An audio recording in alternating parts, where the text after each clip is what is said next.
Very good afternoon and good morning to our speaker and our audience coming in across the Atlantic. Thank you for being here with us in another edition of this webinar series hosted by EU DisinfoLab. EU DisinfoLab is a non-profit organization with a focus on gathering knowledge and expertise on disinformation in Europe. My name is Raquel Miguel. I'm part of the research team, and I'm thrilled to welcome everybody to our session, Tools and Techniques for Using AI in Digital Investigations with Craig Silverman. Craig, welcome, and thank you for accepting our invitation. But before introducing our guest speaker and delving into the topic, let me mention some housekeeping rules. As you may have noticed, this session is being recorded, and the playback will be available shortly on the EU DisinfoLab YouTube channel, where we have also uploaded our previous webinars. For communication purposes, please don't use the chat on Zoom, including during the Q&A portion of the seminar. Instead, use Slido, which you can open on your phone by scanning the QR code you can currently see on the screen, or by typing in your web browser slido.com, and when requested, adding the hashtag disinfo. And to get us started and familiarize ourselves with this tool, I would like to invite you to indicate where are you joining us from today. And for the second question, please tell us who you are, which sector you represent. For the latecomers, please type slido.com and use the hashtag disinfo to join this poll, or just scan the QR code on the screen. I'll give you a minute to answer, and in the meantime, let me please remind you that you are in one of the webinars that EU DisinfoLab regularly hosts as a place to touch base for the counter-disinformation community. We are happy to offer this space to give a voice to experts and stay up to date on investigations, case studies, and the latest developments in terms of policy or other responses to disinformation. And of course, we are open to your ideas or suggestions on topics to address in following webinars. Let's have a look at the replies on Slido. Okay, most of the participants are joining from non-government organizations, but also academia, media, and diplomatic services are represented. This is fine. And regarding the places, the majority of people is joining from Brussels today, but we have also other European cities. But wow, also people from the other side of the Atlantic, Argentina, even Asia, South Korea. That's great. That's a great beginning. Okay. Today, we will focus on one of the trending topics of the year, artificial intelligence, but from a quite different angle, not as a threat, but as a resource. We will dive into how to harness the potential of this technology to bolster our research. And without further delay, I am pleased to introduce our guest speaker, Craig Silverman, whom I'm sure that most of you already know. He has been considered a reference by many, including myself, due to his courses and work in the field of researching online disinformation and digital investigations. Craig is an award-winning journalist and author, and one of the world's leading experts on the subject. He pioneered coverage of digital disinformation and media manipulation as media editor of BuzzFeed News, and today he investigates voting, platforms, disinformation, and online manipulation as a national reporter with ProPublica. He's also the editor of the European Journalism Center's Verification Handbook series, and he writes the Digital Investigations newsletter, which I strongly recommend. We are all here to hear his findings in one of the latest publications concerning AI as a tool for investigations. Craig, looking forward to listening to your presentation and engaging in a Q&A session. As a reminder to the audience, you can submit your questions on Slido at any time from this moment on, and we will come back to them after the presentation. Craig, the floor is yours. Thank you, Raquel. Thank you for this kind invitation from you and from the EU DisinfoLab. It's nice to be with everybody this morning, this afternoon, this evening. Thank you for joining. So as Raquel said, I think there's been a lot of talk about the threats that AI poses to information quality and integrity, and that is a very real and serious threat. At the same time, there are potentially some opportunities for using this technology in digital investigative work. And so it's something that I've been trying to follow and keep up with. And in a recent edition of my newsletter, I tried to lay out some sort of general areas, as well as some of the tools that already exist to help with these kinds of things. And so that's kind of the idea today, is to give you an overview of what I think are sort of some of the key concepts, tools, and approaches for using AI in digital investigative work. We will not be going very super deep on individual tools. It's really more kind of a survey and an overview. And maybe you're already using AI in some of your work. Maybe I can suggest a couple other areas for you to consider, or maybe it's something that you haven't had an opportunity to think about yet. And this gives you kind of a starting point for that.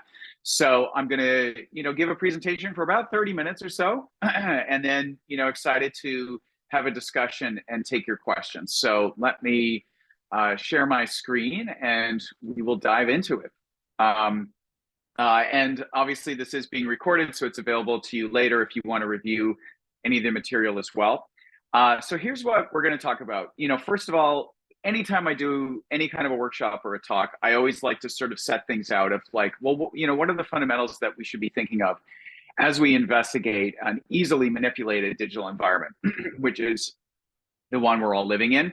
So to talk about that a little bit, as well as some fundamentals around AI, which, I don't claim to be an expert on AI. I'm trying to learn just like all of you. And I benefit from, reading and learning from other people. And that's one of the things I'll note, actually, that's not listed on the agenda is, the final slide in this, I do actually list a bunch of resources. And I have been benefiting from the expertise of some other people, including some very recent stuff that I saw and took in California last week, which I'll share with you. And then we're going to talk about 3 core areas where I think AI can be useful. The first is around photo and video analysis, which in the disinformation space and in investigative work is, increasingly a core component. Talk a little bit about AI-assisted search. How can AI help us craft better search queries and find the information we need? And then the final area for research and analysis, for analyzing documents, for analyzing data sets, and for conducting research. There's a lot there, which I think is, a pretty promising area. And then, of course, we're going to have some questions and discussion. So look forward to that. And you can submit, as Raquel mentioned, your questions via Slido. If you haven't gone to slido.com, please go to slido.com. And obviously, the code is disinfo. Okay, so let's talk about just sort of fundamentals. The first thing is, I am going to show you and talk about a bunch of tools in this workshop, which is great. We all like tools and, seeing what's available. But it's always really important to emphasize that the tools are really useless unless you understand where and how to apply them. And unless you are conducting your investigative work, your digital investigative work, with the right mindset. So this is actually a quote from a hockey skills coach who works with, some of the best hockey players in the world. And he's on the ice working with them, doing skills, things with the puck or what have you. But this quote really matters to me because somebody who is so skills-based is telling you that the skills don't matter unless the person is in the right mindset for learning, but also I think in our digital investigative work, the right mindset for being open to discoveries, for not being too swayed by pre-existing views, pre-existing beliefs, and having our minds made up. That element of openness and of also considering how we are thinking and the decisions we are making is really, really important for this work. And it's also extremely important in the mindset of how you are engaging with AI. If you are relying on AI to help you with research, to help you with search, you need to have a very skeptical and critical mindset. You cannot turn it over to the machine. Is really, really important, okay? And this mindset, to me, part of it is encapsulated well from this quote of being self-conscious about our reasoning process. We should not assume that the way we process information, the way we gather data and information in our investigative work is inherently rational and reasoned. It's actually something we need to think about and engage. So that's about getting into that mindset where we are thinking about our thinking and how we are coming up with judgments and conclusions, not just the judgments and conclusions themselves. So that's really important. And it's also important in the context of AI, because if you just kind of, as I say, turn it over to the machines and take that conclusion and take that judgment, and you don't interrogate it, then you are going to be led astray. And so we need to be actively engaged in this self-conscious reasoning process. The other fundamental that is really important around this work is, often AI can be helpful, particularly in the photo video section we'll talk about in a second. It's helpful in the verification process, right? Is this photo real? Is this video really from the event that they claim it is, and that kind of thing? Is this audio recording real? And so these fundamentals, which come from the work of Claire Wardle at First Draft, are really, really core and always important to keep in mind. It is very easy to manufacture things. It is very easy to scrape and manipulate things. So looking at the original piece of content, where did this come from? Who took it? What was the location? Why was it captured? Why did they focus on this and not on that? Perhaps because of where they were positioned, perhaps because of their viewpoint on the event going on. But also in the world of AI, figuring the original piece of content. Well, the original piece of content may have been generated by, a generative AI model. And figuring out if we can get to that point is obviously really, really core. So these, to me, are kind of fundamental things that we always need to keep in mind.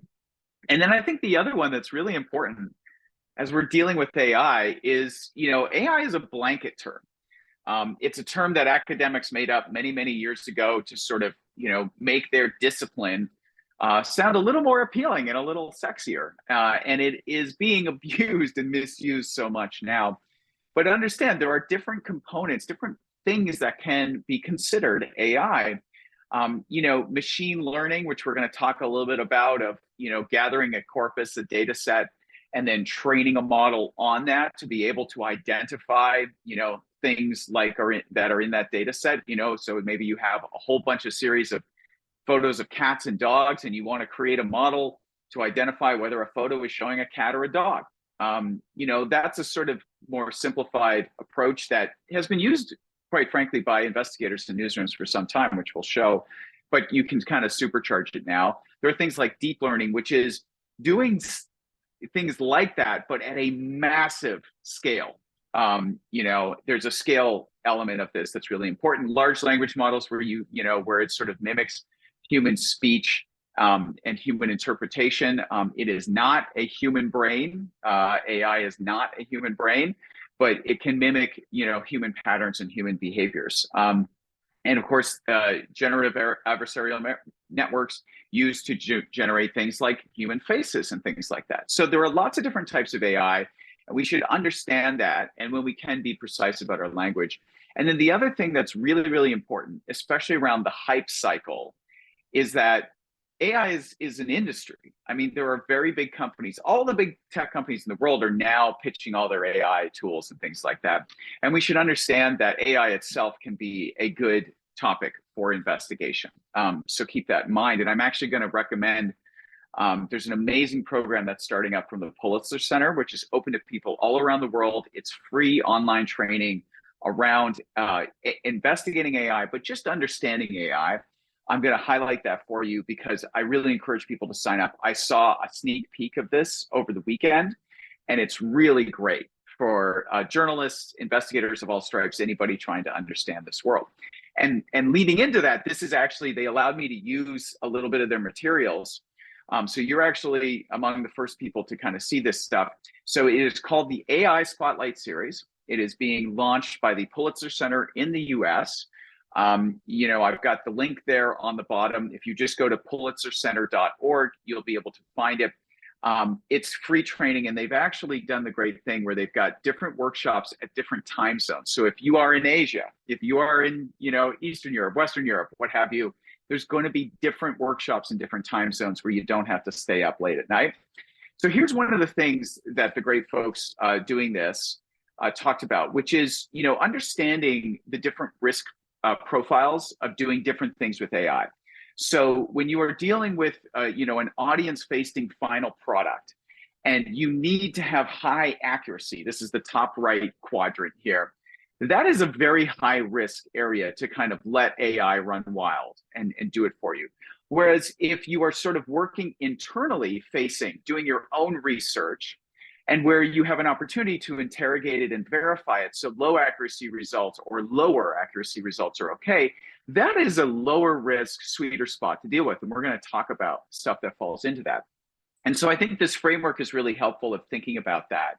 You know, the stuff that I'm going to focus on is a lot more internal facing, helping you with your digital investigative work, not generating stuff that you're just going to push out there into the world. And so examples of kind of this approach, for example, a really high risk thing is, you know, writing an article and publishing it and just letting AI take that on autopilot. Whereas, you know, if filtering down, interrogating, getting insights from documents to help you with your research, that is a really helpful thing. And we're going to focus, you know, kind of a lot on that. I think the summarizing source interviews, getting transcript of interviews, these are really great areas where AI is super helpful in investigative work. And so just to give you a sense again of how those two quadrants kind of line up, you know, there you go. And two last things to think about on this fundamental stuff before we dive into the actual, you know, sort of more hands-on things, is that one of the sayings around AI systems is garbage in, garbage out, meaning, you know, these AI systems, they have to take in data in order to learn from it and to create these models, right? So if you're creating a large language model, you need to scan like, you know, insane amounts of documents and websites and material to help it learn human speech patterns, language patterns, knowledge, and that kind of thing. And so the quality of what you get from the output is related to the quality of the input. And if you don't understand, you know, and if you can control what you're inputting into a system, you know, a very well curated set of documents and research things and court files, then you can really query with pinpoint precision. And so think about that element of, you know, what has something been trained on and what can you do to sort of create a very high quality universe to get better outputs? And then the other one, which I think is a really good guideline, is that, you know, running these things on autopilot and not having the human in the loop, analyzing the results, querying the results, verifying the results, you know, it's dangerous to not have that. So think about the quality of the data that's going in, which will reflect the quality of the outputs, and think about how you need to keep the human with that right mindset in the loop. Okay, so that's my spiel to sort of start, and you know, remember that it matters how we think about using these things. It matters how we approach this work, and also, as you know, we need to have the right mindset when we're dealing with a very chaotic information environment, when it relates particularly to, you know, photos and videos. And this is where there's been a lot of, you know, focus on AI, and understandably, because if you look at the advancement of just sort of saying, you know, generating human faces of people that don't actually exist, well, you know, things have moved along pretty quickly. You look at, you know, progress from 2014 to 2018, and we're 6 years past that now. How, you know, how much better are things getting? You know, they're getting a lot better. You know, I think maybe people have seen the Pope in his big, beautiful, puffy jacket, which is, you know, not a real image. And if you zoomed in, there were a lot of clues that this was not a real image. But at first glance, a lot of people were convinced by it. The image on the right was generated by Midjourney, which is, you know, one of the more popular kind of generative AI image creation things. And, you know, this looks like it, you know, it could be a real photo, which has had some, you know, enhancements or things to it. And I am going to talk about some of the steps around verification of these kinds of things. But the reality is, for all the artifacts and things that we may be able to visually spot now, they are getting better and better And it feels like not just on like an annual basis, but month to month. And so this is creating an opportunity for us, the challenge created by the machines, but also an opportunity to potentially use some tools and AI to help detect these things. And one of the things, obviously, that exists today, if you're not familiar with it, is that there are tools which you can load a photo or a video into in order to detect whether it might have been generated by AI, okay? And I'm gonna show you a couple of these and talk about them. But I just wanna give a really big caution, which is that there is no scenario in which you can 100% rely on the report from a tool, okay? You need to bring that into your fundamental verification process of source, who, when, where, why, okay? We do not rely 100% on the tools, but they are starting to advance. And yet at the same time, the thing we have to be aware of here is that people are misusing them. And this is an example. The tweet is a right-wing American commentator with a photo claiming to be sort of from the aftermath of the October 7th attack on Israel. And people ran this through a detector site, AIorNot.com, and some of them got a result saying, "Oh, this is AI generated." So there was a community note appended on Twitter to his tweet saying, "Hey, this photo is AI generated." But then as people saw that community note appear on his tweet, other people said, "But when I ran this photo through AIorNot.com, it told me that it wasn't AI generated." So the same photo will sometimes give you different readings, even in the same tool. And so then they had to add context to, add a note to the original note saying, actually, this is an unreliable tool.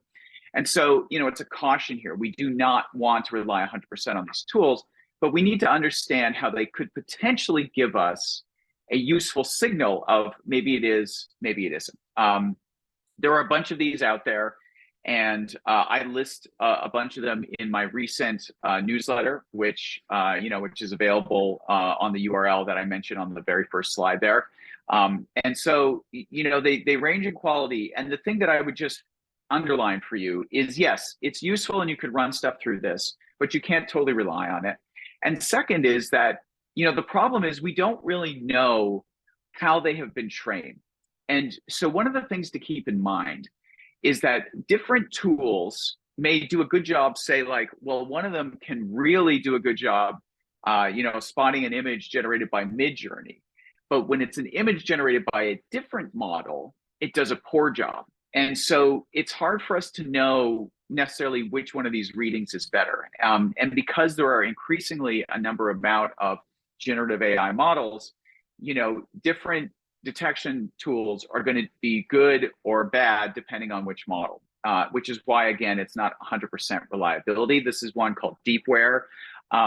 If anybody uses the InVid We Verify Chrome or Firefox plugin, which I encourage you to do if you're not already using this tool, it is the best. It's like a Swiss Army knife for verification work, particularly around image and videos.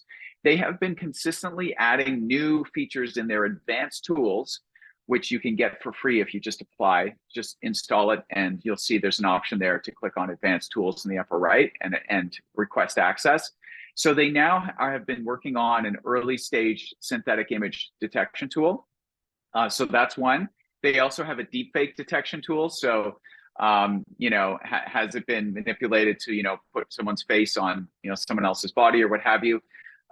So these are early stage tools, and the good folks at We Verify are the first to say like, hey, it's experimental, it's in beta, we're working on it. But they are working to advance these. And they are an organization that is, has newsrooms involved like Agence France Presse. And so they're really working with investigators and people in mind. So if you're not using InVid, I really encourage you to do that. And here's sort of where we're getting to the more bleeding edge of these tools. So this is a recent paper from the research team internally at LinkedIn. And as you might be aware, people are using AI-generated faces on fake LinkedIn profiles, just like they use them on Twitter, just like they use them on Facebook and other places. And so LinkedIn sees this as, an integrity issue on their platform, as they should. So LinkedIn's research team, combined with some great researchers, including Dr. Hani Farid, who is at UC Berkeley and is one of the longtime, leading experts around image and video manipulation and detection. And so this is an interesting research paper here, and it talks about their approach. And they felt they got very good at identifying some of these headshots developed by like Stable Diffusion and other models. But here's the thing I wanted to mention, which is that on the weekend I saw Hani Farid do a presentation at the Logan Symposium for Investigative Journalism at Berkeley. And he talked about new technology that they are developing to not only detect these kind of static AI generated faces, but also for deep fake audio and also deep fake video. And one of the things that was really interesting in his demonstration was that, with their deep fake face detection, yes, they are detecting the audio and whether it's consistent with the original voice of that person being deepfaked. They are looking at the the mouth and the other key parts of the face that are being manipulated to say those words. But what they're also doing is creating a model that puts the two together to see whether they are in alignment and whether there are other indications that this may be synthetically generated. And so I know he's working on this really diligently, and I expect in the next few months we're going to have some new announcements and new tech that take this even further. So think about it in the realm of detection, but never solely rely on it. And on that note, I just want to say, there's sort of three cornerstone things around dealing with suspected AI images or video that I think about is one, our observation level analysis. So are there artifacts, are there details in the image that just do not look human, 6 fingers, what have you? Can we find other photos or footage from this event, from this thing they're claiming, happened, or of this person? Are they actually human? Or was this human in this place? Did they say this thing? Can you find any other corroborating information? And obviously, we like to look and see, other comments, other people raising questions about this. Hey, I was at this event and I didn't see this person, or I didn't see that happen. So observationally, that mindset piece is really important. And then technically, of course, reverse image search, running through detection tools, but using those in a very cautious way. There's my, the short link to my recent newsletter about this. Is there metadata that we can analyze? And again, never solely rely on detection stuff. And then, of course, reaching out to people like Dr. Hani Farid, to people who run these detection products. Can they offer more evidence? Can they offer more context on the finding? Can we find people who were in this video, who were in this photo? Can we talk to them to confirm whether it's real? And so hopefully that's helpful, just as like a 1, 2, 3 framework for thinking about this. All right, so here's another thing that I'm kind of excited about, which is the ability to upload a photo and potentially get geolocation information from it. This is one of the free tools that are out there. It's called GeoSpy. They have trained this tool on a variety of data, including, for example, Flickr, where there's lots of freely available Creative Commons licensed photos that have metadata. So you'll actually be able to see the location the photo was taken from. And so that's some of the data they're training this model on. Let me just show you a few examples here of stuff. So I was at this Logan Symposium, which was really interesting. And then the week before that, I was at an investigative journalism conference in Tonsberg, Norway, held by the Scoop organization. So these are 2 photos from right near the hotel in Tonsberg. The one on the left, I ran into GeoSpy, I stripped all the metadata out, and it guessed that this image was taken in Norway. And so it guessed that this was in the city of Bergen. So that's incorrect. It got the country correct, but it got the specific city incorrect. And then the one on the right, another photo also in Tonsberg. And this time GeoSpy guessed that it was in Stockholm. So you can see how, you again, like you can take this as an indicator of like, okay, maybe it's in a Nordic country, right? But you should not be treating it as 100% the gospel. If you see a tail here on my camera, by the way, this is my cat Rosie, who seems to always know when I'm on camera and demand attention. So hopefully she won't attack me. And so you can see, again, like one photo, it helps us with the country. The other one, it helps us with the region, but gets the country wrong. And then when I was in Berkeley at Logan, I took a photo here on the beautiful campus of UC Berkeley. And GeoSpy guessed that this was in Stanford. So it got the state correct. It got, taken out a university correct, but it got the university wrong, okay? Here's an example now with GeoSpy Pro. So they are giving free access to this for journalists, and probably are quite happy to have nonprofits in there as well. If you just go to the GeoSpy website, you'll see a link there for GeoSpy Pro, and you can request access. So I ran the same photos through GeoSpy Pro. And look at this. The one on the left, they got it pretty much exactly correct. They got it, or actually, sorry, they got the city incorrect, but again, they got Norway. So that's pretty good. They didn't guess Bergen, they guessed Oslo. Tonsberg's about an hour and a half outside of Oslo. And then on the right, they still guessed Oslo again. So GeoSpy Pro improved, but wasn't perfect. And on the second photo, it did get the country correct, whereas it was saying Sweden in the first thing. And so, you can never treat it as 100%, but depending on what the photo is and what's in it, it may get it right, which I'll talk about in a second. But just to note, this is why we always keep the human in the loop. Like this photo here with the boat in it, you can see on the back of the boat, it's going to be too blurry for you, but it actually says Tonsberg on the back of the boat there. Under the name of the boat, it says Tonsberg. And so if we were doing our observational analysis, we would see the Norway flag on the stack in the middle of the boat. We would see Tonsberg on the back of it. And that would be an indicator that at least the boat, is originating in Tonsberg. And at that point, we could say, okay, let me find docks in Tonsberg and see if I can actually match this to it.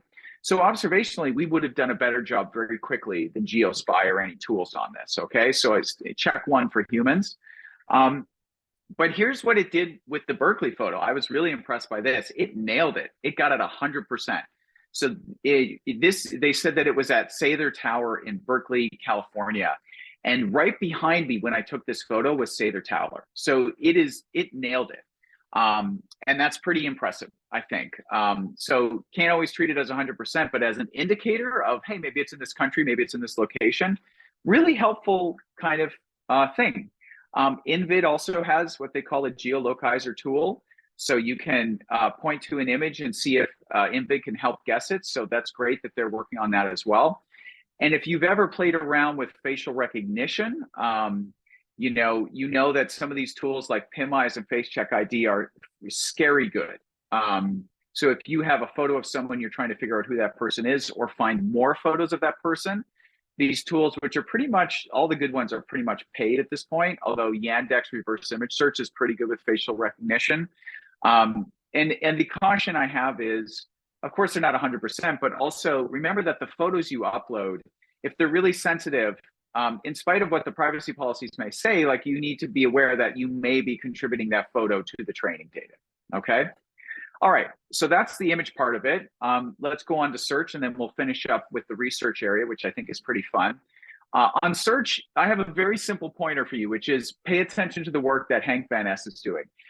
So his Substack, digitaldigging.org, Hank is one of the best digital investigations trainer out there in the world, and he has spent a huge amount of time not only researching how you can use, ChatGPT to help you refine your search queries, but also building a tool here. So he has one called AI Search Whisperer, which is meant to help you do better searches.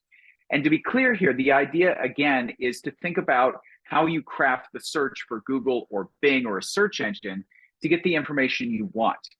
So if you are not already familiar with Google dorking, you need to get some background in that, because it's about helping you craft the search query to get the specific information you're looking for. So I really encourage you to look at and play with AI Search Whisperer. There's also one called Dork GPT, which you can say, find me documents from the Swedish government about climate change policy. You could type that into here, and it would draft a search query. It's not going to do the search for you. It's going to craft a search query with things like, site:/sweden.gov, and suggest a way to format it to really get much more refined results. So I think AI as a search assistant, helping us as we're trying to dig out information, there's really potentially good information and good help there. And again, when we think about the quadrant from that Pulitzer project, that is internal, that is facing for us, that is assisting with research, that is in the safe zone. And I think doing better searches, finding information we might not otherwise get, I think that AI can be really helpful in that. And I'm excited to see over the next couple of years where these things go. And so just like my caution on it is, when you are doing and getting search advice from them, don't assume that they got it right, okay? And also think about the queries you're asking. You know, if you're asking ChatGPT, can you help me find documents about this or that? You need to think about the art of prompting and how you're asking the question and how, and specifically what you get, and asking the ChatGPT or other system, you know, where did you find this? What made you bring that up? To understand its reasoning and its search queries. So don't just, you know, ask it once or run a search once and sort of sit there and say like, okay, I guess that's it. You need to treat it as an iterative process. You're almost having a conversation with the model to see if you can get better results. Okay, so last area here, which I think is, you know, one that's already shown a huge amount of promise, and one that I think there's even more opportunity. So just to be clear, I mentioned machine learning, where, you know, you get your data set, you train the machine on it to create a model, and then that model will help you, you know, find cats or dogs, for example. So this is again from the Pulitzer's AI Spotlight series, you know, where you need to have a whole bunch of faces if you want to create a facial recognition model. If you want to do better cancer diagnosis, you need to train the model on tons of different MRI scans of different kinds of cancer, right? And the data needs to be labeled properly to say like, okay, here is a scan of, you know, lung cancer. Here is a scan of breast cancer. Here's 10,000 scans of different types of breast cancer, so that the model can hopefully spot a sign of that.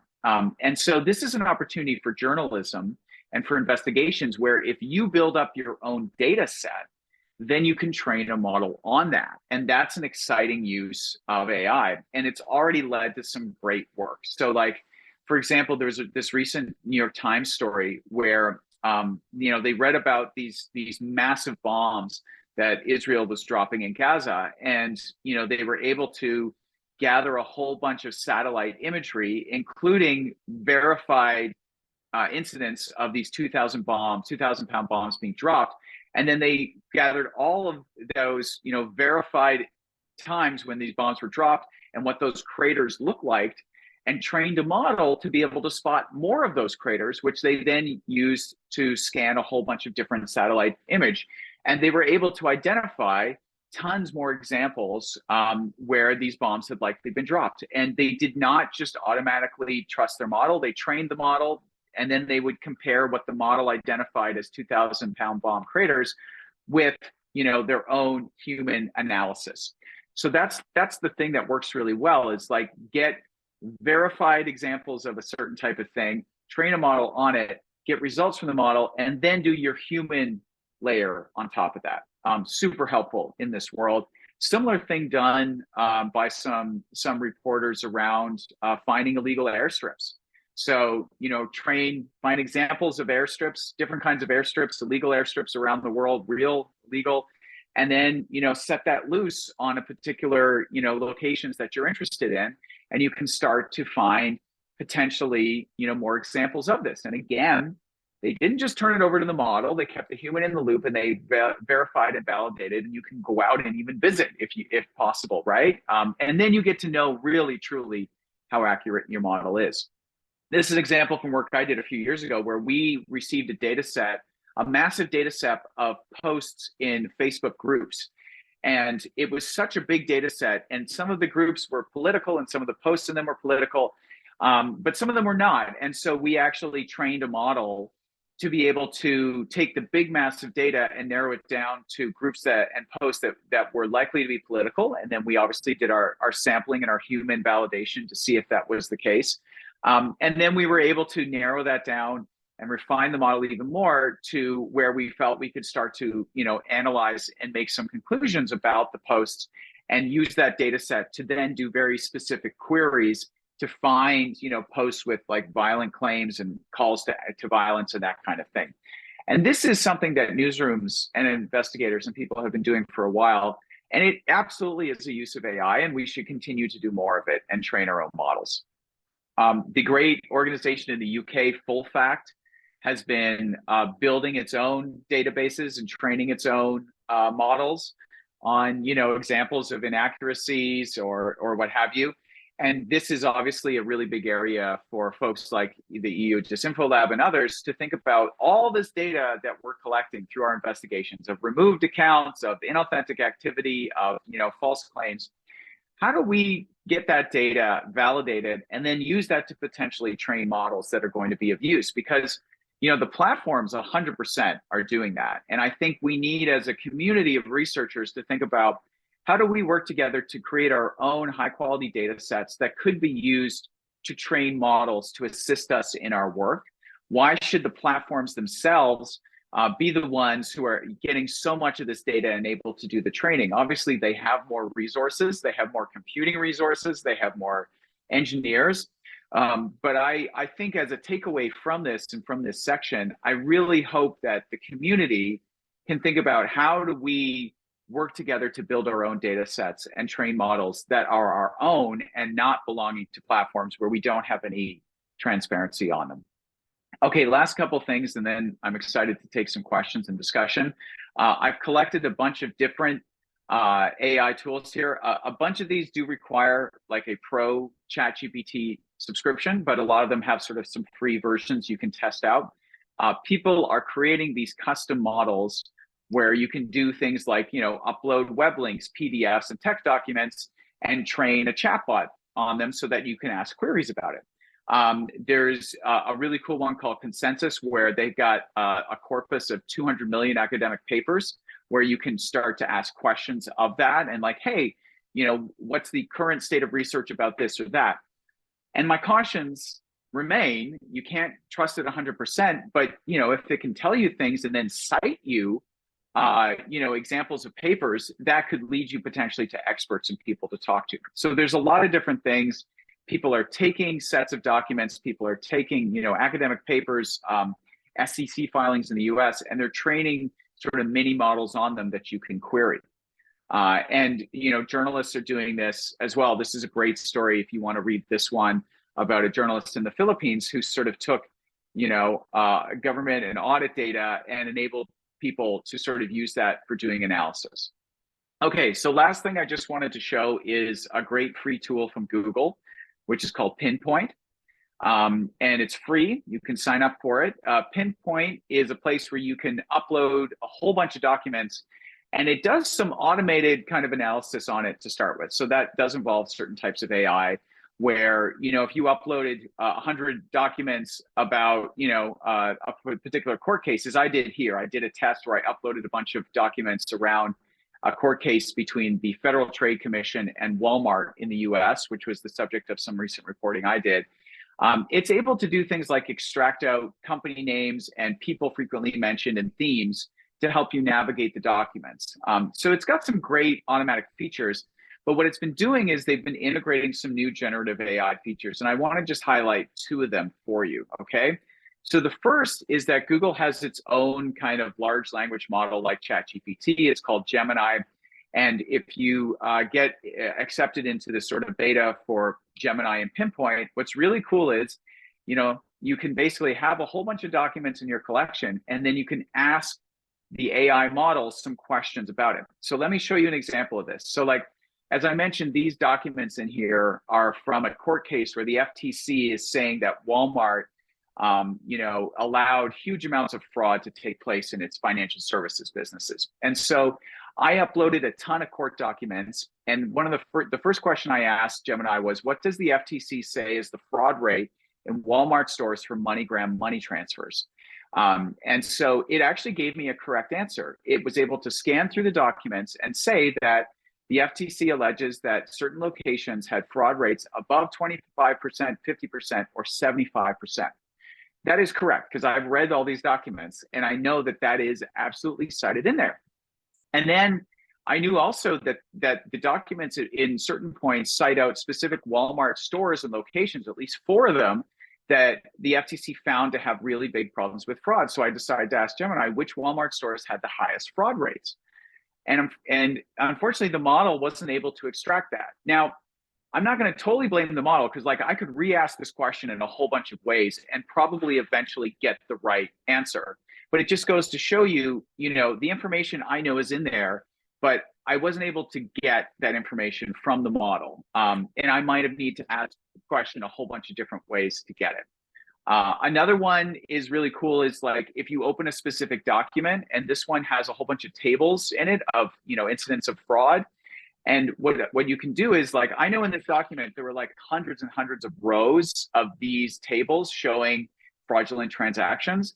And it would have taken me a long time to total them up myself. And so instead I asked Gemini, hey, can you total up the amount of money listed in the purchase amount column in all of the tables in this document? And it did that for me, $104,654.03.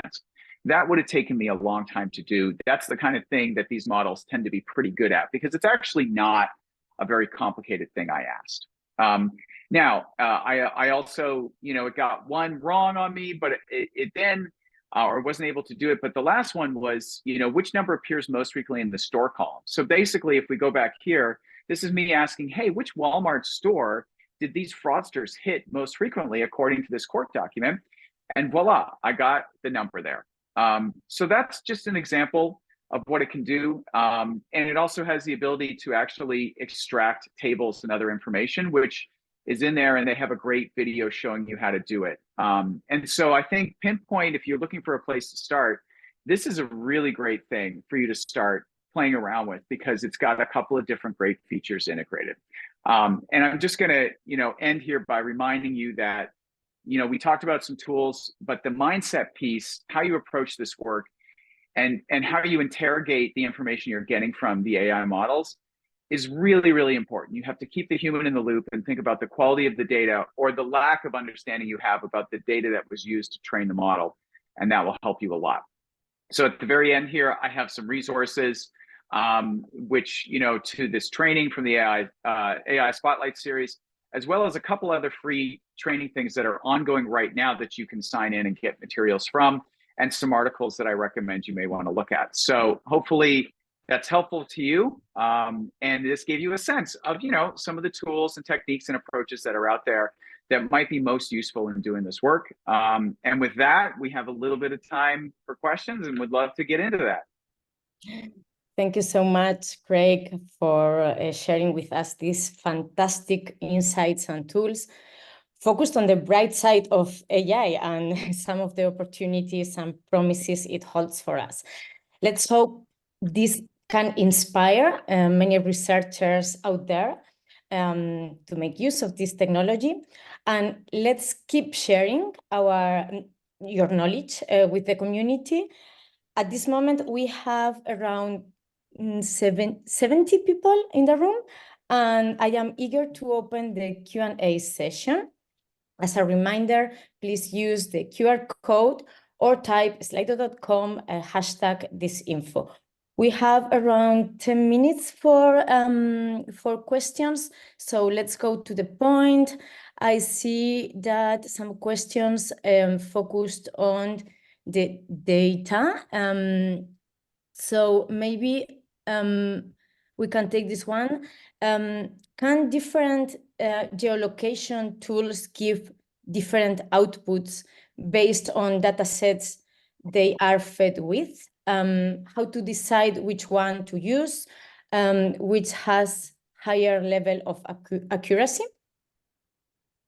Yeah, it's a good question. And it goes to the heart of the matter, which I sort of tried to talk about initially as well, which is, the model is only as good as the training data, right? And so will different geolocation tools give different outputs? Yes, 100% they will. And so, when you're thinking about that, is this tool open about what their training data is? Like when I was talking to the guy from GeoSpy, he talked to me about some of the training data from Flickr and places they were using.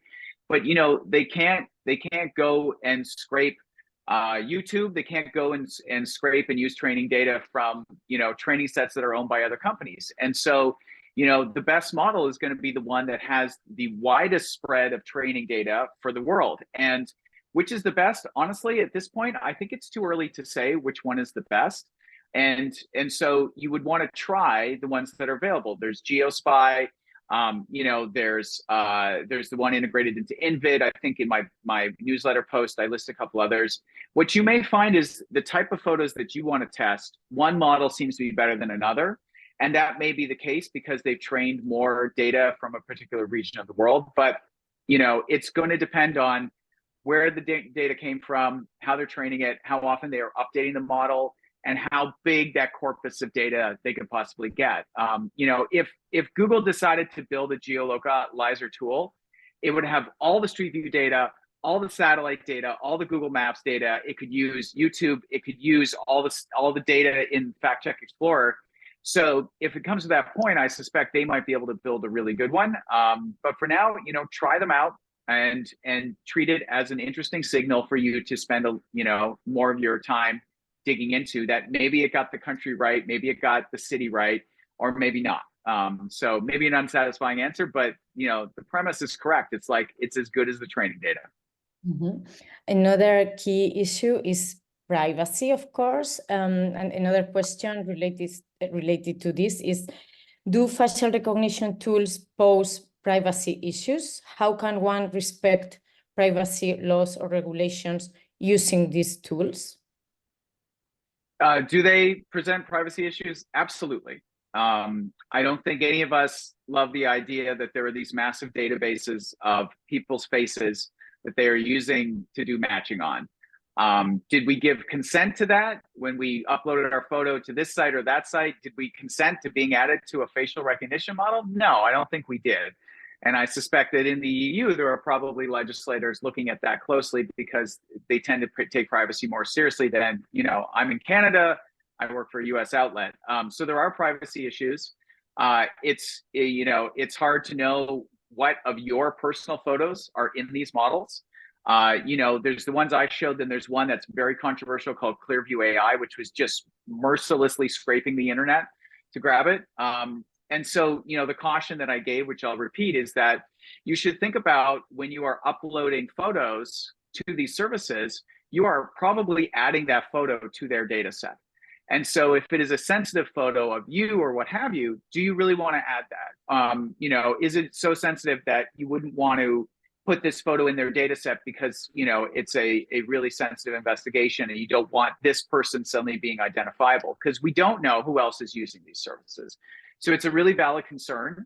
And the amount of oversight, I think, is tiny. So it's something to think about whether or not you want to use these services. Mm-hmm. Craig, two users are asking about what's your take on AI watermarking? Yeah, it's an important question because as of right now, the industry response to generative AI, images, video, is to say, okay, what we're going to do is we're going to embed data in the video, in the photo that will indicate that this was created using a generative AI model. And so this is something that industry has been working on. There's an alliance of like BBC and other public funded broadcasters around the world where they've been working on this because they want to prove that the material they produce has been verified and is authentically from BBC. And then at the same time, you have efforts by platforms like Meta and others to say, okay, we want to start labeling for people which content, in their feed may have been generated from AI. And you have the models themselves, ChatGPT, Adobe, others saying, yes, we want to integrate watermarking. And so overall, is this a good thing? Yes, it is a good thing. It is a good thing that there is a desire to embed in the files themselves information saying this was generated with AI. And it's also good that some of the big social platforms are also saying, we would like to be able to show this information contextually to people on our platforms. Here's the challenge. As we all know, as of right now, when you upload a photo or a video to the vast majority of social networks, all metadata, all watermarking, unless it's visual, is going to be stripped out. And so right now, this isn't really happening. And its success is dependent on, can the biggest platforms in the world for photos and videos and other kinds of material, will they accept these watermarks? Will they show them? How will they show them? Will it be effective? And so I agree, like this is a right approach, but this does not solve the overall challenge of people being able to, believe what they're seeing. And so I think it's positive, but I also think we should be cautious of viewing this as the only responsible thing industry should be doing. And also we should be looking at what the platforms and the models themselves are committing to in terms of making this actually visible and usable so that people can interact with it. A question more related with our field of disinformation. One attendee is asking if you know any case where these AI tools are used to report online one online disinformation operation. That's an interesting question. Off the top of my head, I can't really think of one. I think like technically, I suppose you could say that some of the models being used to identify the AI generated faces, which are often used in disinformation operations for fake accounts, that I suppose is an area where it's being helpful. But off the top of my head, I can't really think of an example right now where it's been applied specifically to that.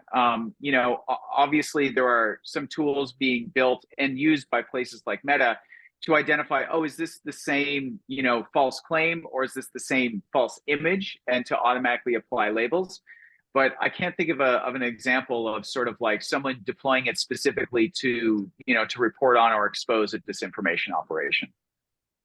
Thank you. Another very practical question. Do you know an AI tool to analyze websites?